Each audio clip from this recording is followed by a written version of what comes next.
I think the pinnacle of crime fiction is a good old murder mystery. The classic dance of investigators getting closer and closer until the killer is finally exposed, hopefully with a choice twist or red herring along the way. But the more magic exists in a world, the harder it is to make a proper murder mystery, especially when that magic can aid investigations, detect lies, and even let the victims speak for themselves after death, either through resurrection or mediumship. It seems to me that very much like in the modern day, with DNA evidence and mobile network connections, a prospective murderer really has their work cut out for them in trying to get away with their crime. It's not quite so simple as slicing a neck in the dead of night. So today, we're going to look at what sort of precautions might exist in a world of fantasy, specifically a D&D style world with a load of magic in it, to get away with murder. First and foremost, we really need to rethink our crime scene. Proficient murderers in such worlds don't leave bodies. This may be true in the real world also, especially in the modern day of forensic science. But it is doubly true in worlds where the death can be fixed, and when corpses and ghosts can be inquired of. There are only a few reasons that a murderer in a fantasy world would leave the body around. That is, if the murderer doesn't know about the power of magic, if they are confident that the murder will not be investigated using magic, either due to the remoteness or rarity of the magic or simple prejudice, if the body's intended to be resurrectable, or needed to be left in place to send a specific message, or if the murderer was startled or spooked during the crime. Speak with Dead is a spell which allows the departed to answer 5 questions per casting, as long as they have a mouth still. And resurrection in all of its forms tend to be quite a useful tool for not just completely thwarting a murder after the fact, but managing to catch said murderer with no one being dead, as well as, getting some first-hand information from the victim themselves. Mutilating and or dissolving or disassembling the body is a pretty solid idea. Just dismember the corpse as much as you need to stop them being easily revivable, and also ensure that they no longer have a mouth somehow. It sounds dark, but these are necessary precautions that murderers would need to take to keep their identities hidden and keep their victims from standing back up again. But if you have time and necromancy enough, you should probably be turning your victims into a zombie. Killing that creature after it's become a zombie ensures that it is not revivable in any way except through true resurrection, which in all worlds is pretty hard to get your hands on, as it's one of the most powerful spells that can be cast. But removing the mouth and turning them into a zombie to stop resurrection aren't the only precautions a prospective murderer needs to take. Identify, detect poison and disease, and locate creature and locate object are all spells that can cause massive trouble in investigations. Identifying corpse allows the investigator to know any spells that are currently active upon it, which might include things like scrying if you're looking in on your victim to watch the investigation, for instance. This might also reveal long-lasting spells like Geish, which can manipulate a creature's behaviour in the moments before its death. And Identify also foils feign death, which makes a good classic "he's not actually dead, he just looked very much like it" a little harder to pull off. Detect poison and disease is pretty literally, in a D&D world, I think, a godsend for a coroner. The fact that it is a ritual that is castable without resources every 10 minutes means that clerics, paladins, druids, and rangers, even initiates in these magical classes, are going to be go-to choices for death investigations. Because people don't just die to murderers and monsters. The vast majority of human deaths in history have been due to some sort of disease. And the joint facts that you can detect and identify types of poison and disease and that you can do it with up to a foot of stone between you and the victim to keep yourself isolated from any diseases they may be carrying, has massive implications for any D&D styled world. The study of transmissions, outbreaks and lethality of disease, it redefines medicine. But that is worth its own deep dive, which will probably come fairly soon. What this means for our wannabe murderer is that in a world where the value of detect poison and disease in figuring out outbreaks of disease, figuring out causes of death, and giving you a sense of the scale of disease outbreaks generally, where this is a common practice, it's basically a really, really dumb idea to use any sort of poison at all in your murdering, especially if you want it to come across like a natural death.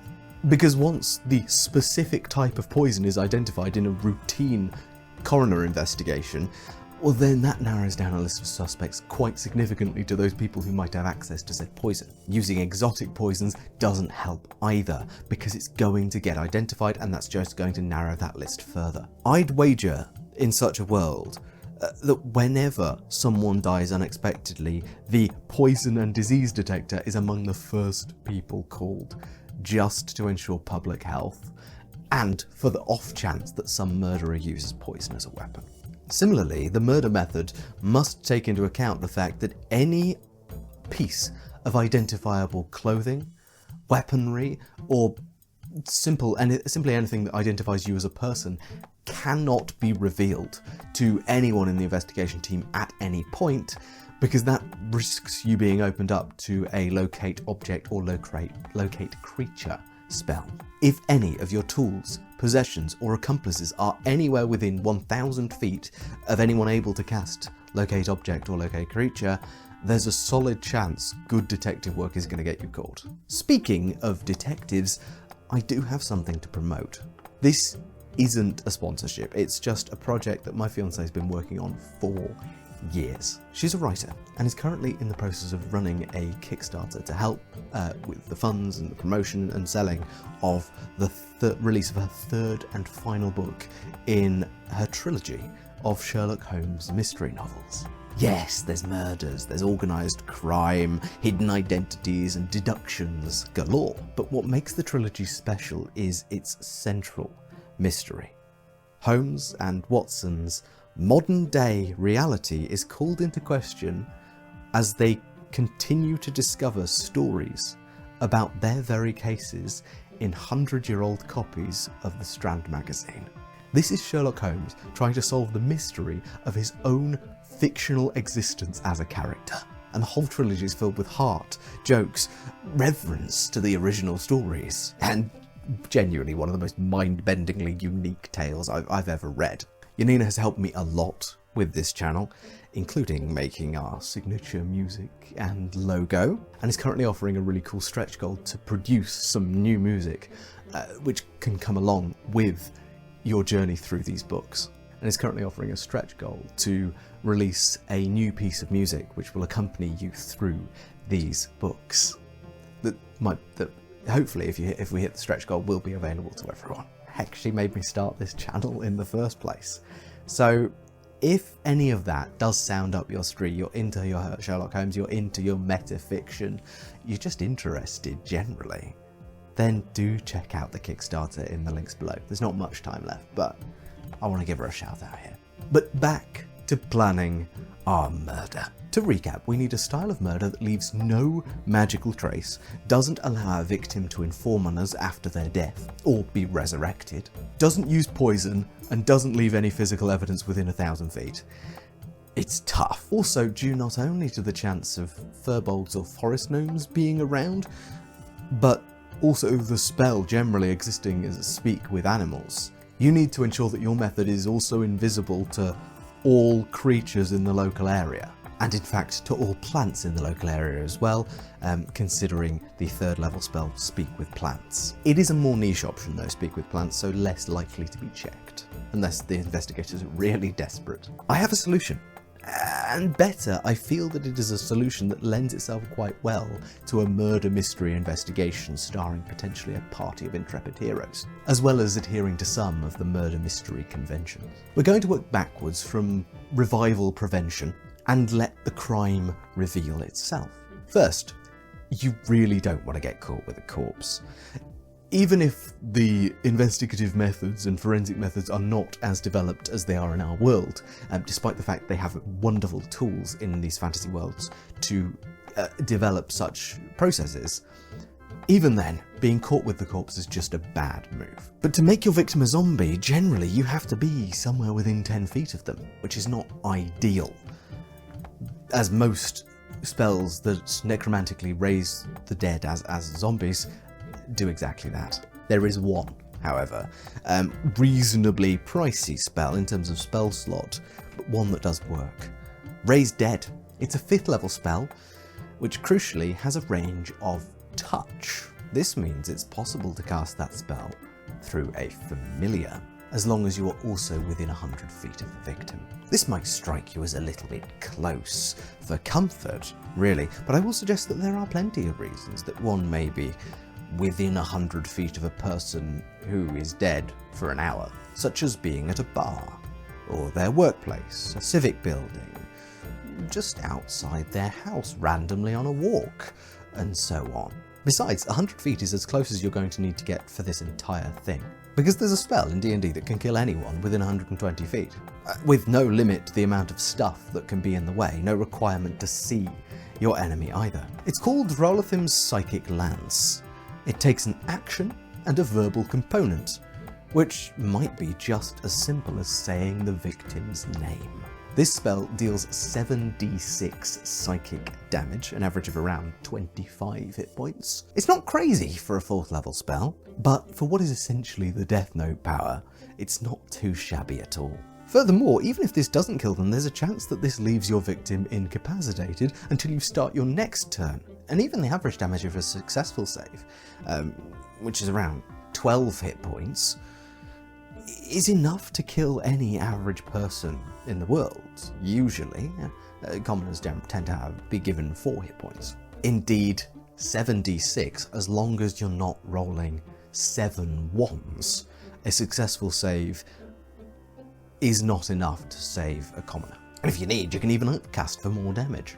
So, taking an hour to cast Raise Dead, and with another action on top of that to actually kill the person, you can have your murderer kill and zombify a victim from 100 feet away the entire time, with no requirement to see them. And by the time this freshly formed zombie has been dealt with by whoever finds it, our murderer is going to be more than 1,000 feet away. Hopefully without a need for an alibi, hoping that nobody's seen them. This, to me, gives some sense of the classic locked room murder. Someone can be found dead inside their own chambers, which were locked from the inside.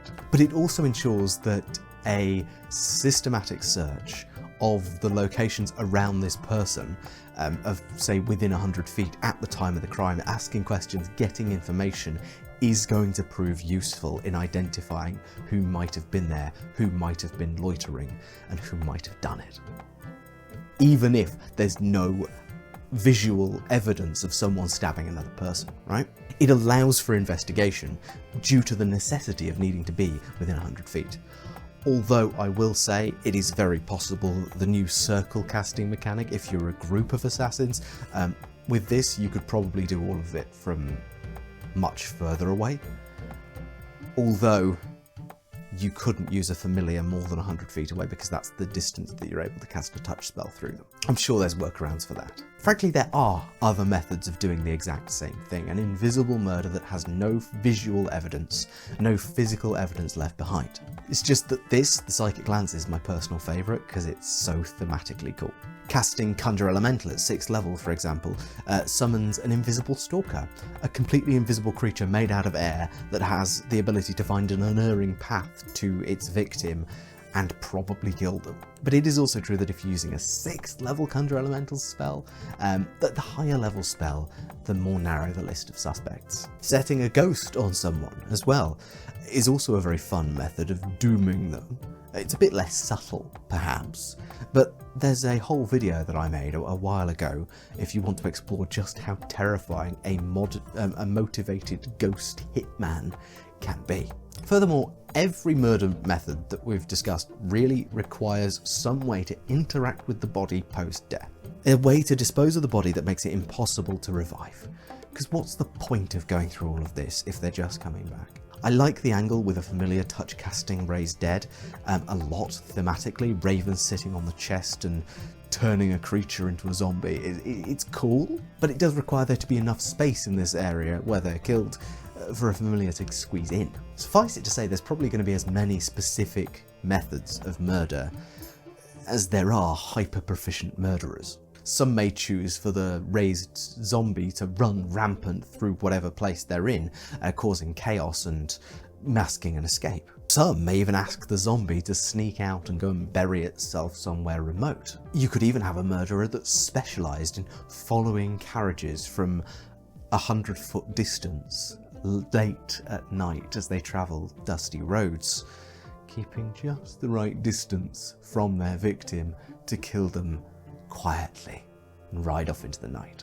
But what if we took this further? I know at this point we're far out of the realm of simple murder, but I want to introduce this idea to you, just in case you need a truly evil villain, an assassin who's never been caught and pops up everywhere.